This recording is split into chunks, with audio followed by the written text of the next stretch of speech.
Meet the Candidates. Brought to you by Grand County Television, Channel 18. Hello there, I'm Garrity Vrees with Grand County TV 18, and I'm here today with Meet the Candidates, and one of the candidates we're interviewing is Mr. James Newberry. I want to thank James for showing up, but I also want to thank the Grand County Historical Association for letting us use this space here, their meeting room here at Cousins Ranch in Fraser. Welcome again, and I'm going to be asking a couple questions here and there. Give me an answer and see how let the audience meet you again. To start that off, tell us a little history and who you are and what you want to do here.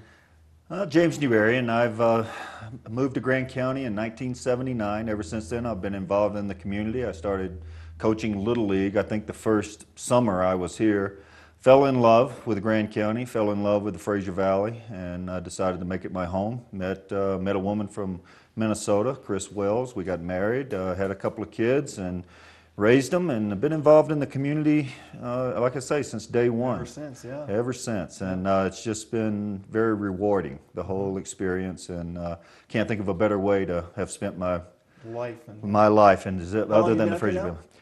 Well, in '79 is when I moved out, so.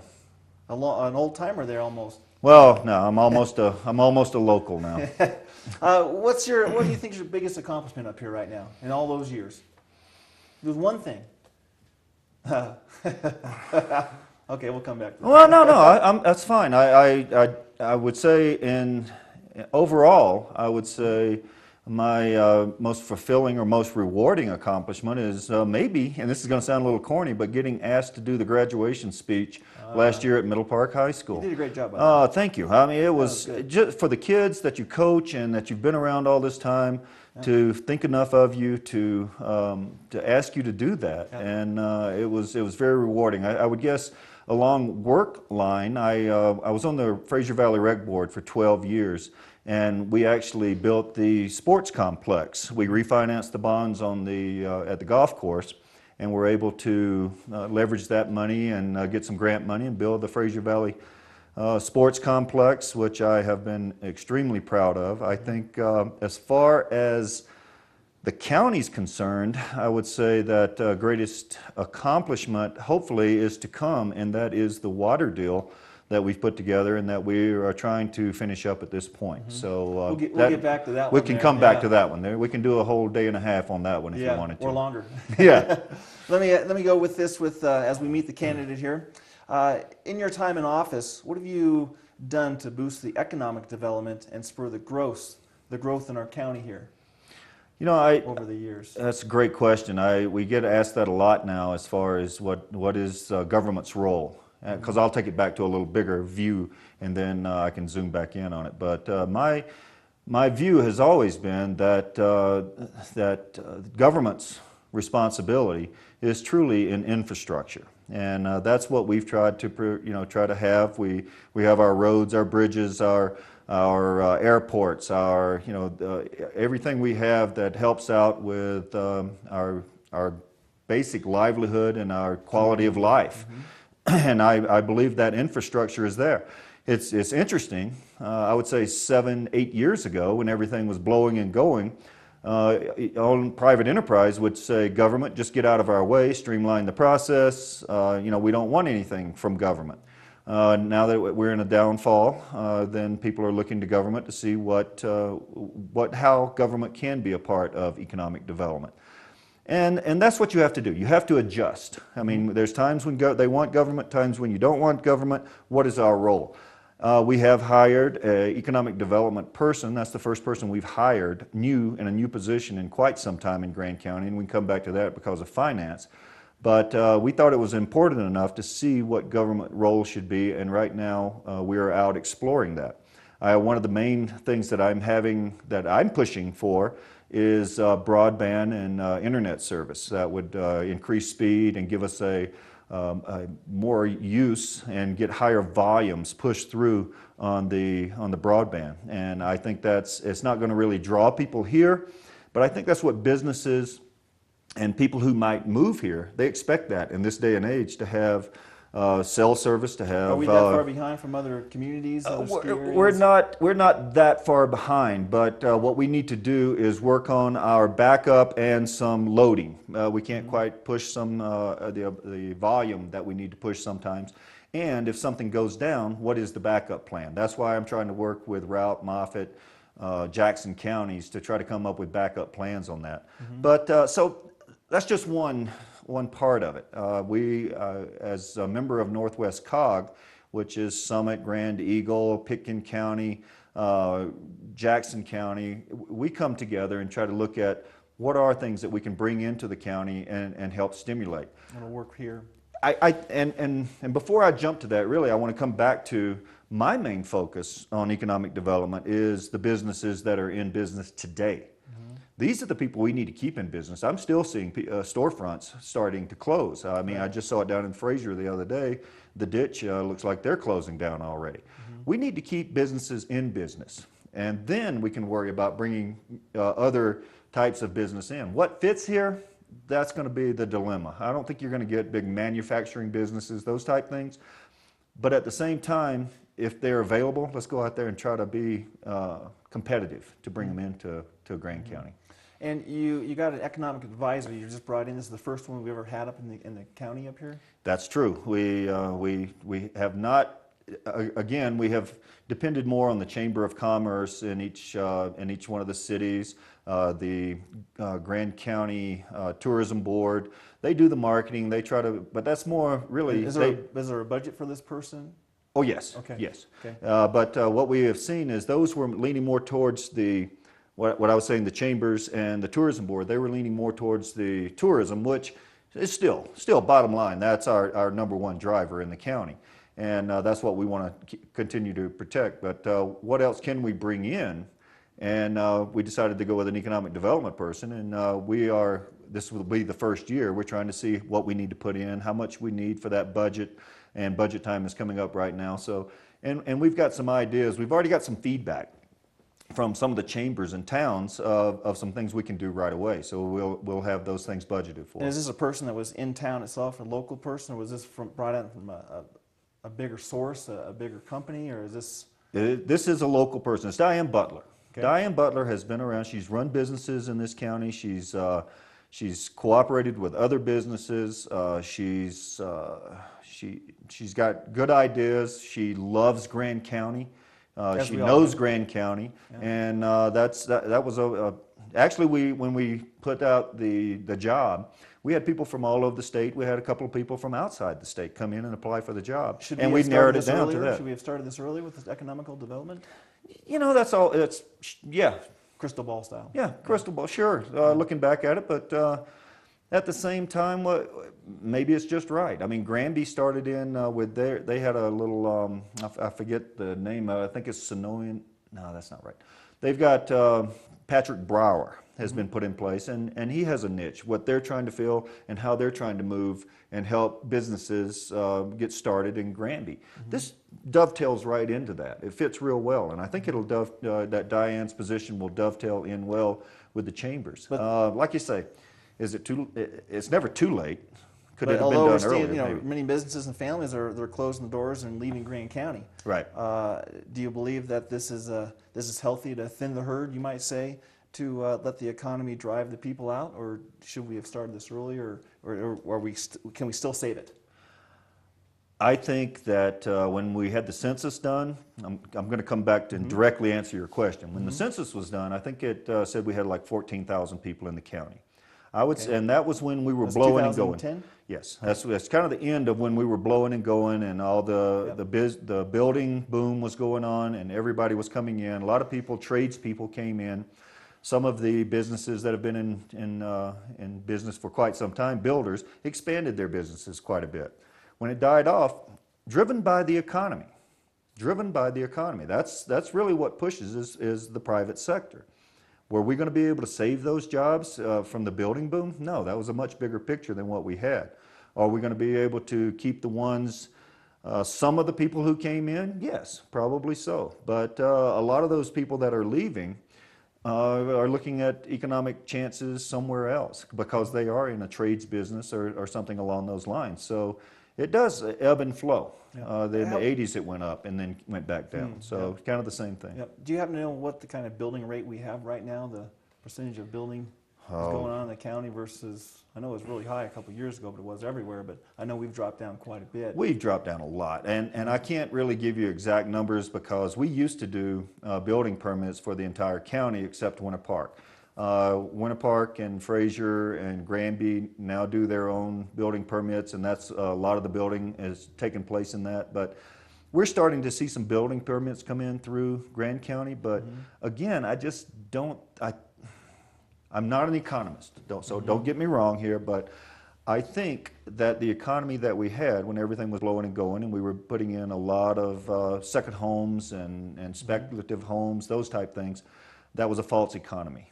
And that was not going to sustain itself on and on. It just couldn't. Sooner or later that we were going to flood the market, and then when the crash happened with stock market and banking and everything else, that just naturally dried up that money that was coming in. So, but then during that time, though, our county reserves are unusually high right now, and we have good county reserves. Yes. And do you believe that our taxes, with the population that we have now, are they too high, or do we need to strip the government down anymore with the services, or to bare bones, or are we at bare bones, or do we need to get more government? That's a great question. I love and I love this debate because it's not a debate. We're just I love this discussion. Yeah.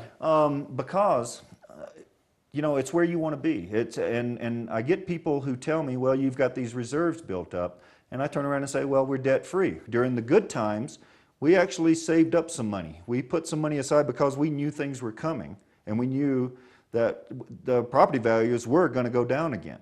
So let's pay off our debt. We paid off our debt. We were ordered to build a new judicial building, which we did. We remodeled the other building just for the basic functions of government, and paid cash for it. We had been doing a lease purchase system for all of our road and bridge equipment. We paid that off. That gave us the flexibility that we could decide whether we wanted to spend money in a certain place or not.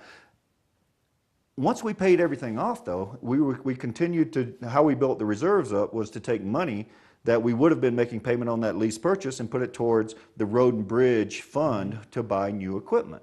So when we needed a new motor grader at $250,000, we had that money there. Now, critics would say, if you've got a reserve, then you should be refunding that money back to the people.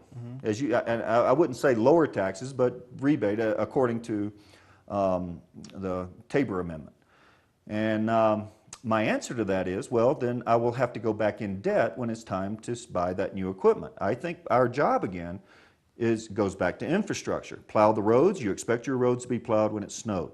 You know, you expect the ambulance to show up. You expect the cop. Well, you don't always expect the cops to be behind you, but sometimes they are. But when you need one, you want them in a vehicle that they can get there. So you have we have a responsibility, or I have a responsibility to fund things that are going to that'll keep the infrastructure rolling.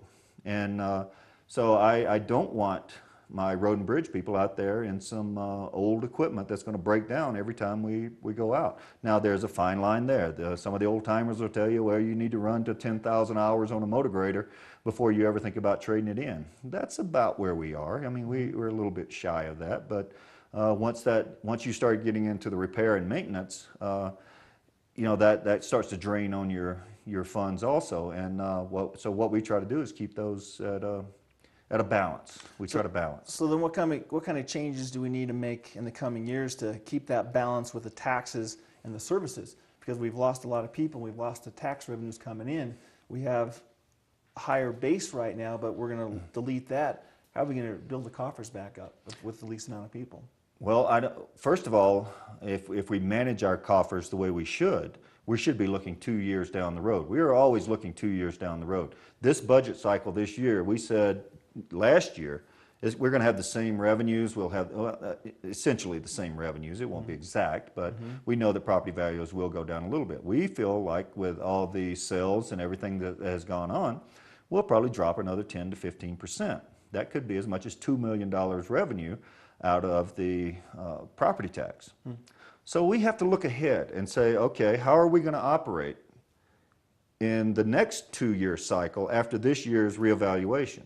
So we try to look out several years in advance. And we also take, let me go back to buying equipment and other things, copiers, software, all the things we need to purchase on a yearly basis just to keep everything running. I said cop cars, ambulances, all that stuff.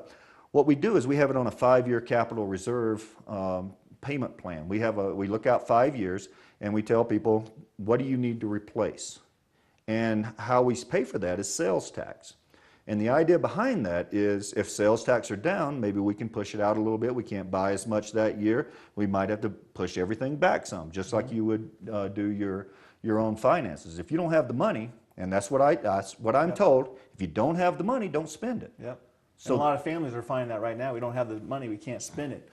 On that Exactly. note, let's take a break here with TV 18, and we're going to be coming back with Meet the Candidate, and we got James Newberry to come back for a commercial break. Come back in a minute.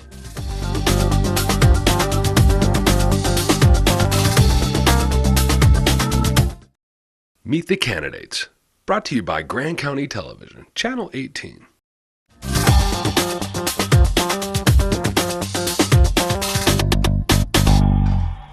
We're back with TV 18, Meet the Candidates, James Newberry. James, as we've been talking other things here, water. You are the man with water. You've been dealing with this years and years. Give me a little breakdown on what your water scenario here. Well, I was handed off water by Paul Ory. Paul Ory really blazed some trails for Grand County and the direction that water was going to happen. That was 1970s? No, that was 97, 98. About my second year in office. Paul was going out of office. I took over. But he introduced me to a lot of people in the water business. I feel like I've taken that up a notch or two. We started talking about the firming projects for Denver Water and Northern. We were talking to staff. I felt like we needed to take it to a higher level and have a better discussion. So I went down and met with Denver Water Board members and said, you need to be part of this discussion.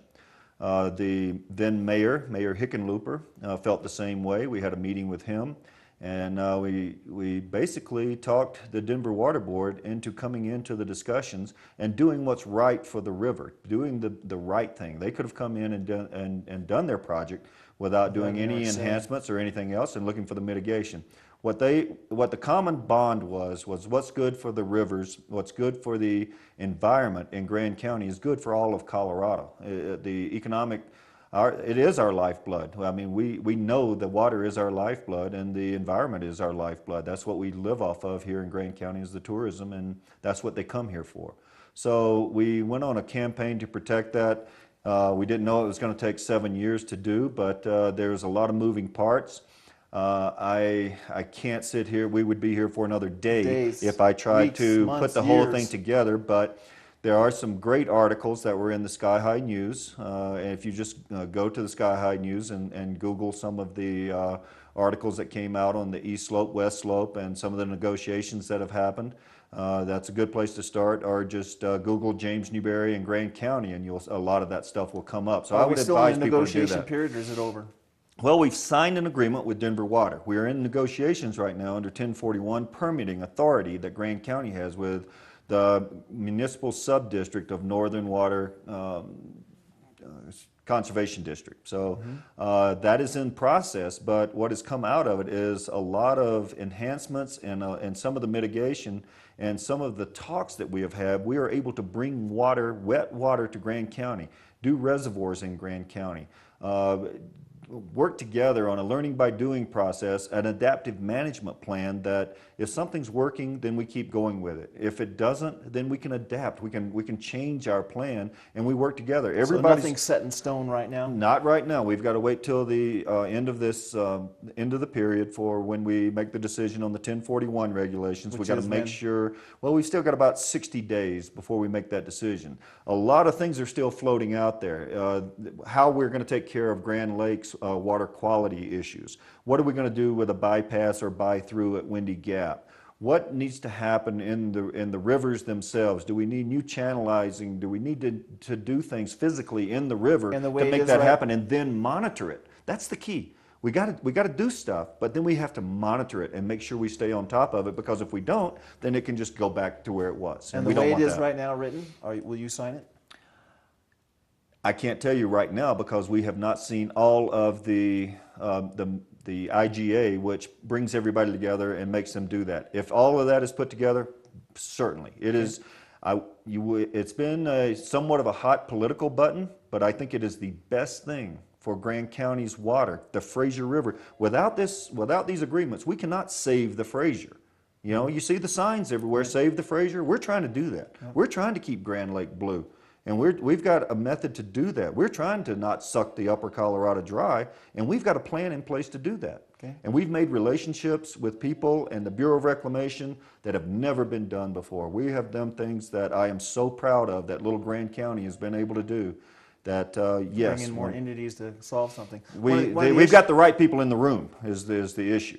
We've got the right people in the room. One of the issues we have right now is the landfill. We have a landfill issue going right now. What do we do with that? Well, we've got a plan for that also. We've put some money aside for how we're going to fix it. The good part about a drought, if you want to say that, I mean, the good thing that happened this summer is the landfill really slowed down. And to bring people up to speed real quick, basically what's happening is there is a kind of a slide area underneath the ground, and the water gets on it, lubricates the slip plane, and that's what's sliding down off the side of the hill.